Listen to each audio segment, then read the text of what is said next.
High court విచారణ చేసుకోవచ్చు అన్నది, సుప్రీంకోర్టు పోయిండు విచారణ చేసుకోవచ్చు అన్నది, కనీసం నోటీస్ ఇస్తలేరు.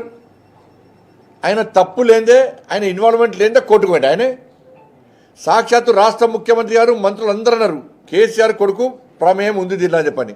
దీనికి గమ్మత్తైన విషయం ఏంటంటే ఎవరైతే ఆర్గనైజర్ ఉన్నారో ఫార్ములా ఏరియాకి సంబంధించి అసలు ఆర్గనైజర్నే అక్యూజన్ చేర్చలే.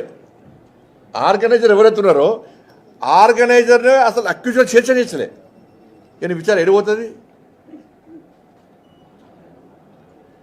సుప్రీంకోర్టు ఇచ్చే హైకోర్టు ఇచ్చే మరి కేసీఆర్ కొడుకు ఎందుకు నోటీస్ ఇస్తలేవు? కనీసం నోటీస్ ఎందుకు ఇస్తలేవు? ఈ అరెస్ట్ ఎందుకు నోటీస్ ఇస్తలేవు? ఇలా విద్యుత్ కొనుగోలు విషయంలో అక్రమాలు జరిగాయని చెప్పి లోకూరు కమిషన్ వేసినావు. నువ్వు నరసింహారెడ్డి గారు ఉంటే మార్చినావు, లోకూరు కమిషన్ వేసినావు. ఆ కమిషన్ రిపోర్ట్ ఇచ్చి 3 నెలల ఇప్పటికీ 3 నెలల కమిషన్ రిపోర్ట్ ఇచ్చి ఎందుకు బయట పెడతలేరు? బయట పెట్టకపోవడానికి కారణం ఏంది? ఇప్పుడు విద్యుత్ కొనుగోలులో అక్రమాలు జరిగాయని చెప్పి అన్నారు. అన్నప్పుడు అక్రమాలు ఎవరు పాల్పడ్డారని చెప్పన్నారు? కేసీఆర్ అక్రమాలు పాల్పడ్డారని చెప్పి ఇదే ప్రభుత్వం చెప్పింది. దాని మీదే విచారణ జరుపుతున్నది. మరి విచారణ సందర్భంగా ఒక్క రోజున కేసీఆర్ పిలిచి ఆ కమిషన్ విచారణ జరిపిందా? ఇదే ఇన్వెస్టిగేషన్ అనా? కేసీఆర్ పిలవకుండా ఇదే విచారణ క్లోజ్ అయిందంటే నివేదిక ఇచ్చే నివేదిక సంకలు పెట్టుకొని కూర్చుంటుంది. ఆ నివేదిక ఏందో విద్యుత్ నివేదిక ఇప్పటి బయటపడతలేరు కదా. కాళేశ్వరం కేసు అదేనే. కాళేశ్వరం కేసులో కేసీఆర్ అక్రమాలు పాల్పడ్డాడు, క్వాలిటీ లేకుండా పనులు సాగించుడు, అంచనాలు పెంచిటో వేసి అక్రమాలు పాల్పడని చెప్పి ఇదే ప్రభుత్వం చెప్పింది. విచారణ అనేది అంత అయిపోయింది. మరి ఒక్కసారన్న ఆ కమిషన్ గడువు పొడిగిస్తూ పోతూనే ఉన్నారు. కానీ ఒక్కసారి కూడా కనీసం కేసీఆర్కి నోటీస్ ఇచ్చి కేసీఆర్ విచారణలోనే,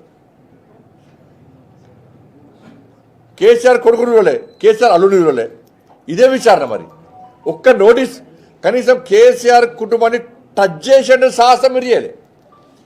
కేసీఆర్ కుటుంబానికి నోటీస్ ఇచ్చే సాహసం మీరు చేయలే. డ్రగ్స్ కేసులో అదే పరిస్థితే, ఫామ్ హౌస్ కేసులో అదే పరిస్థితే.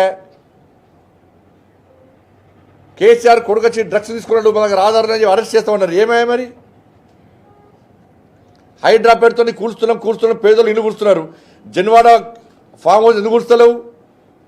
ఆ జన్వాడ ఫామ్ హౌస్ విషయాన్ని కదా రేవంత్ రెడ్డి గారిని జైలు పంపింది ఇదే కేసీఆర్. మరి అదే ఫామ్ హౌస్ హైడ్రాలో ఉందా లేదా?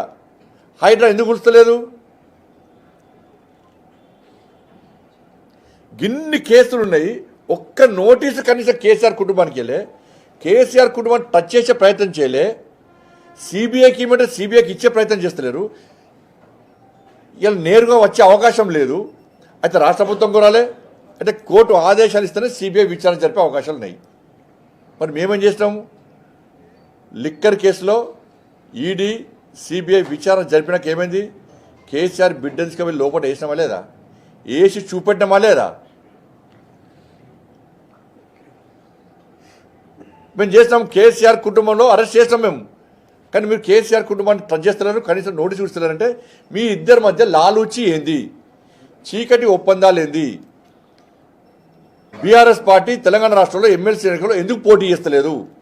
ఈ కేసులో ఈ కేసులో ఇచ్చిపుచ్చుకునే దూరం కాబట్టి కేసీఆర్ ఇచ్చే ముడుపులు కనబడుతున్నాయి వాళ్ళకి తప్ప ఢిల్లీ నాయకత్వానికి, కాంగ్రెస్ పార్టీ నాయకత్వానికి కేసీఆర్ కేసులో మొత్తం నీరు కాచి పడేసారు.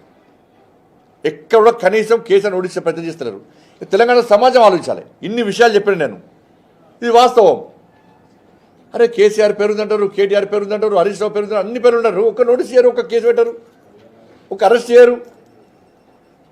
కేంద్రం అంట పట్టుకురావాలన్నట. కేంద్రం నువ్వు ఈ సిబిఐకి ఇవ్వాలి, సిబిఐకి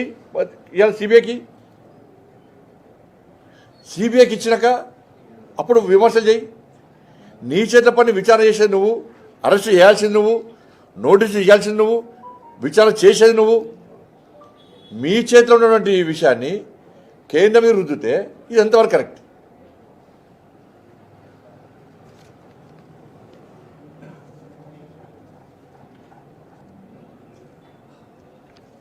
కాబట్టి ఏ మోడీ గారు ఏం చేశారు, మేమేం చేసినాము?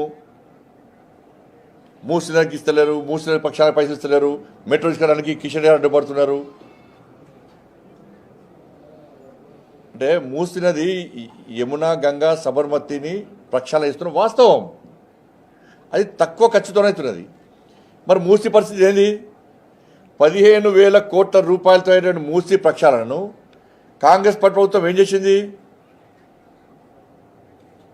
వాళ్ళ నాయకురాలు యొక్క అల్లుని కోసం, వాళ్ళ ఆది నాయకురాలు యొక్క అల్లుని కోసము మూసీ ప్రక్షాళనను అంచనాలను ఏ విధంగా ఇచ్చింది? కేసీఆర్ అయితే 30,000 కోట్ల ప్రాజెక్టును కాళేశ్వరాన్ని 1,00,000 కోట్లకు పైగా ఉంచిండో 15,000 కోట్లతోని పూర్తయ్యే మూసీ నది ప్రక్షాళనను 1,00,000 కోట్లకు మించి అంచనాలు పెంచారు. మీరు అంచనాలు పెంచుకోకపోతే అంత పైసలు వేయాలా? అవునా? అన్నీ మేమే ఇచ్చి కేంద్రం ఇచ్చినాక మరి మీరు చేసేది అని చెప్పరాదు. అన్ని కేంద్రం ఇచ్చినాక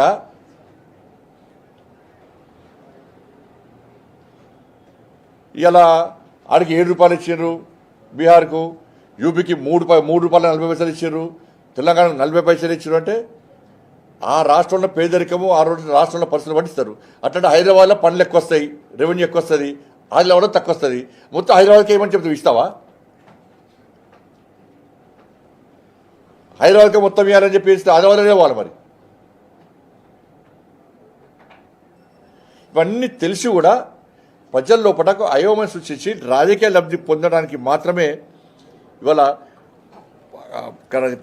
కాంగ్రెస్ పార్టీ ప్రభుత్వం ఇలా వ్యవహరిస్తున్నది. ఉద్యోగాల విషయంలో 10 సంవత్సరాల యూపీఏ పాలనలో 10 సంవత్సరాల యూపీఏ కాంగ్రెస్ పార్టీ ప్రభుత్వం ఉద్యోగాలను ఎంత సృష్టించారు? కేవలం 2,94 లక్షల ఉద్యోగాలు మాత్రమే సృష్టించగలిగింది యూపీఏ ప్రభుత్వం. 10 సంవత్సరాల కాల వ్యవధిలో యూపీఏ కాంగ్రెస్ ఆధీనంలోని యూపీఏ ప్రభుత్వం 2,94 లక్షల ఉద్యోగాలు మాత్రమే సృష్టించింది. కానీ 10